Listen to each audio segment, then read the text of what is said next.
Fijian High Commissioner to New Zealand, Your Excellency, the New Zealand High Commissioner to Fiji, the Chairman and Chief Executive of Investment Fiji, members of our respective business communities, ladies and gentlemen. Bula Vinaka and a very good morning to you all.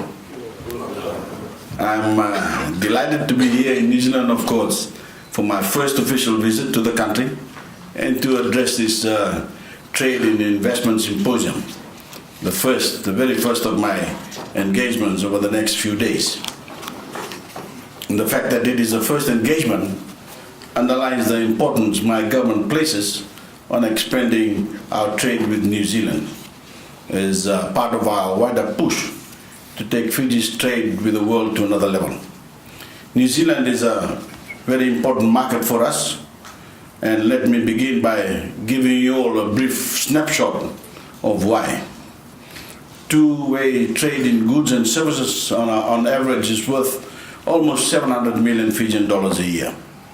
And in terms of our tourism industry and Fiji's biggest revenue earner, New Zealand is our second largest source market, with more than 120,000 Kiwi visitors each year contributing more than $200 million to the Fijian economy.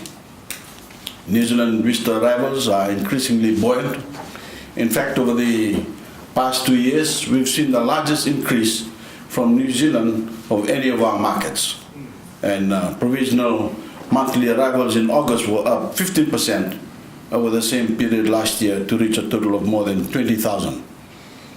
So more Kiwis, more New Zealanders are visiting Fiji, with all that entails for the prosperity of our tourism sector. And as you will discover as the day proceeds, the opportunities for New Zealanders to invest in Fiji and strengthen our overall trading relationships has also never been better. Last Friday, I addressed a similar trade and investment symposium in Sydney. And while there are some differences between the Australian and New Zealand markets, there are also some striking similarities in terms of the overall investment climate. And not least is the dramatic improvement in the quality of Fiji's political and diplomatic engagement with both New Zealand and Australian governments, which is finally beginning to match the excellent people-to-people ties that have always existed between our peoples. As many of you already know, I will be having my second bilateral meeting with Prime Minister John Key. I want to say in advance of that meeting that I deeply appreciated Mr. Key's gesture in coming to Suva back in June, where we had our first encounter and were able to give the Prime Minister a warm Fijian welcome. I was especially gratified to be able to convey to him, face to face, the absolute gratitude of the Fijian people for New Zealand's assistance in the wake of Tropical Cyclone Winston back in February. The arrival in Fiji of so many Kiwi men and women in uniform aboard your aircraft and HMS Canterbury was deeply appreciated. And caring, can-do attitude to help Fijians in the affected areas back on their feet is something we will never forget. It's unfortunate that some of the New Zealand media reporting of the Prime Minister's visit back in June suggested that I had given Mr. Key a hard time. It's true that I politely outlined to him the reasons why we had chosen to embark on a radical program in 2006 to create a level playing field for every Fijian, and that we had fulfilled our promise to return Fiji to parliamentary rule in the election of September 2014. I also said that it was a shame that New Zealand, Australia, and certain other countries had failed to understand what we were trying to do, which was trying to introduce genuine democracy for the first time in Fiji and guarantee the rights of every Fijian in the 2013 Constitution.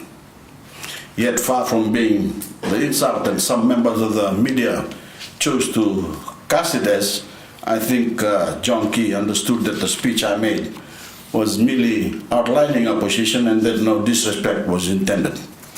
The indignation was on the part of some of the New Zealand media, not the Prime Minister, and undoubtedly because I also criticized their unrelenting unrelentingly negative and unbalanced reporting of events in Fiji.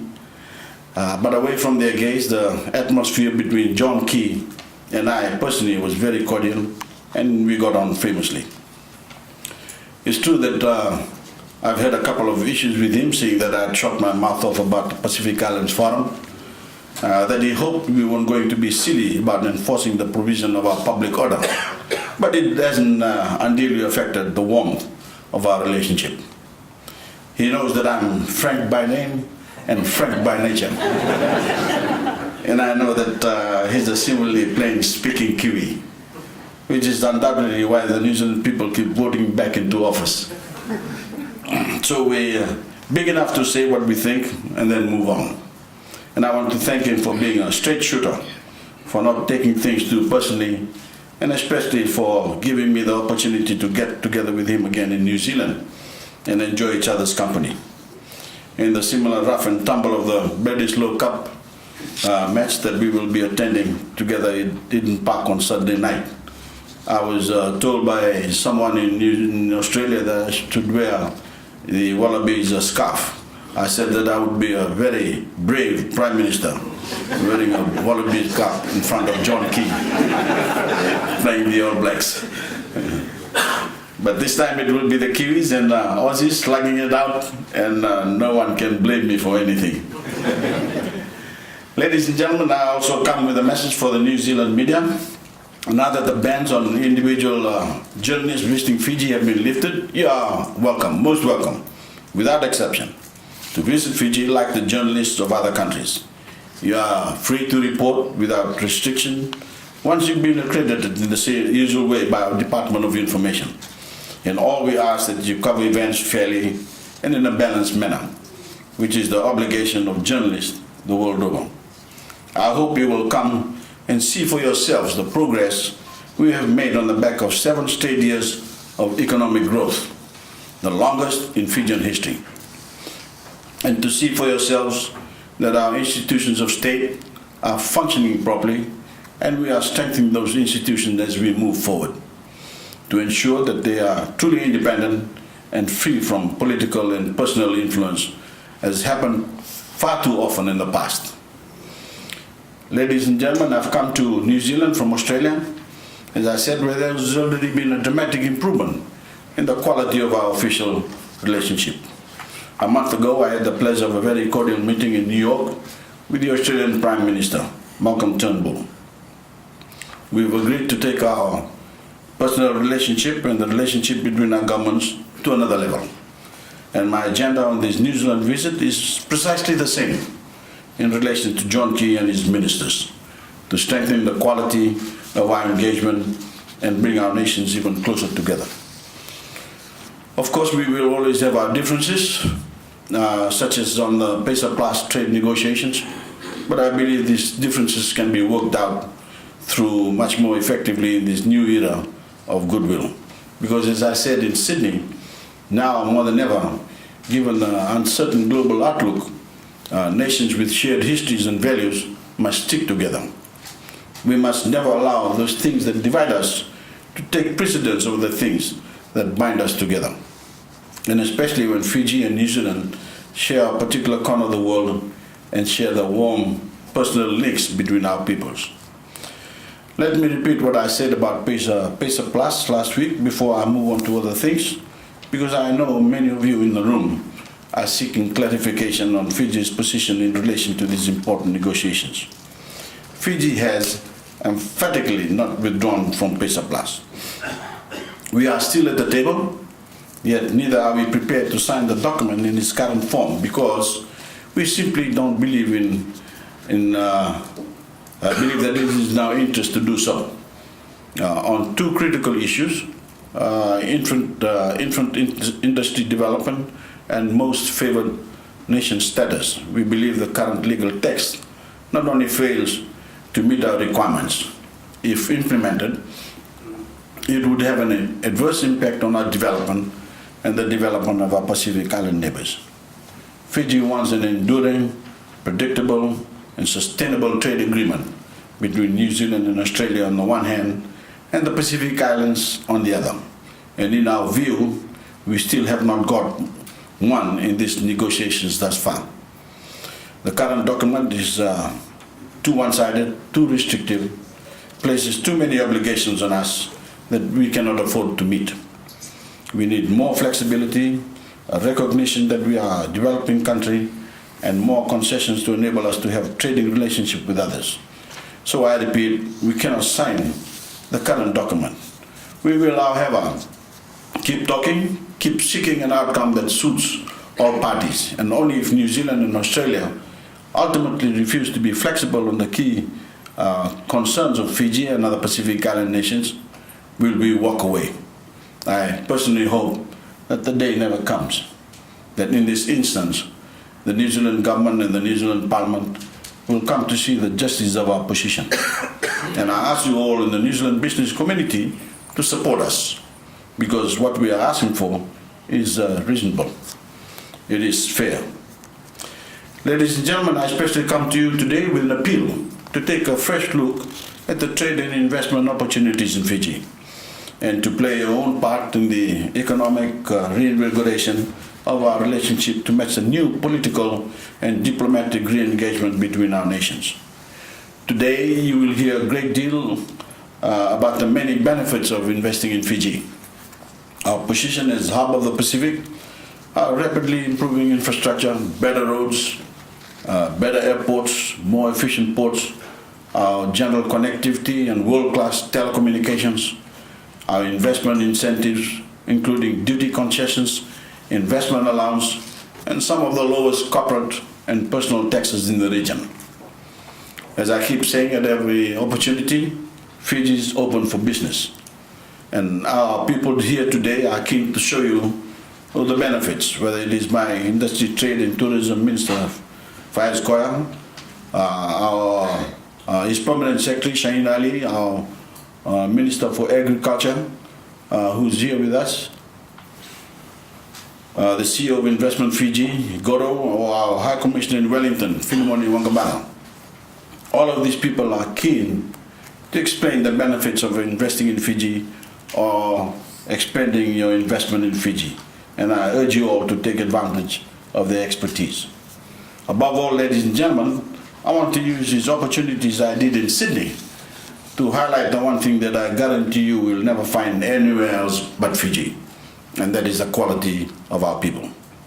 As you know, Fijians are famous the world over for their friendliness and hospitality, so much so that we proclaim ourselves as the place where happiness finds you. We're even happier than usual ourselves these days, because for all the continuing challenges we face, recovering to Cyclone Winston, the entire nation has been on unprecedented high after world champion rugby sevens team brought back Olympic gold from Rio. Thank you. We are determined to harness that winning Olympic spirit and channel it into areas of national life. So as well as our hospitality and friendship, there's another side to the Fijian people that I want to share with you all today as business people. And that is our work ethic, loyalty, and eagerness to learn, to improve ourselves, and to work as a team, like our Olympic heroes, for the common good, whether it is a nation, whether it is a nation, a sporting team, or in a company. For our investment incentives, for all our attractive tax rates, I believe it is the quality of our people that is the best reason to invest in Fiji or to grow your existing business. With a literacy rate approaching 94%, our people are educated, English speaking, and becoming smarter all the time. My government's education revolution is our proudest achievement and the cornerstone of our nation's development. For the first time, we have introduced free schooling at primary and secondary level, along with more scholarships for higher education and a tertiary loan scheme. As well as our 3 universities, we have established a network of technical colleges throughout the country to provide Fiji with the skills base it needs to prosper, and to provide you, as employers, with a workforce that is more formally qualified than at any other time in Fijian history. So, ladies and gentlemen, we have the people and we have the policies. And we also have the most stable period in Fijian history to enable investment to flourish.